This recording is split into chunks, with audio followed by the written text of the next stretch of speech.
દર મહિને periods late થવા, ગમે તેટલું ડાયટ કરીએ, એક્સરસાઇઝ કરીએ, છતાં પણ વજન ઘટવાની જગ્યાએ વધો, ચહેરા પર વાળ, કે પીસીઓડી ના લક્ષણ તો નથી ને? કે પછી થાઇરોઇડ? પીસીઓડી એટલે જ્યારે શરીરમાં એન્ડ્રોજન નામના હોર્મોનનું લેવલ વધે છે, તેના કારણે સ્ત્રીના અંડાશયમાંથી દર મહિને બીજ છૂટું પડવાની જગ્યાએ ત્યાં પાણી ભરેલી ફોડલી થવી, જેને પીસીઓડી કહેવાય છે. અને આ પીસીઓડી અને થાઇરોઇડ અત્યારે એટલું કોમન છે કે દર 3 મહિલાએ એક વ્યક્તિ અત્યારે આ ઇસ્યુ ફેસ કરે છે.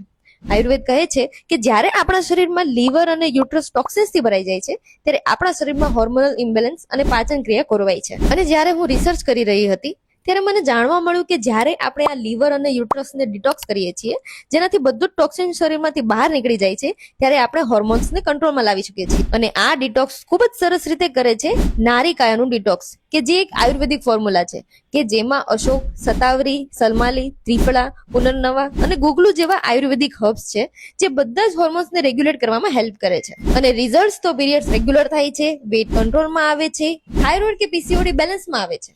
યાદ રાખો, શરીરમાં હોર્મોનલ ઇમ્બેલેન્સ એ આપણી ભૂલ નથી, પણ તેની તરફ ધ્યાન રાખવું એ આપણી જવાબદારી ચોક્કસથી છે. તો જો તમે આ ડિટોક્સ ફોર્મ્યુલા ઓર્ડર કરવા ઈચ્છતા હોય તો કમેન્ટ કરો ડિટોક્સ.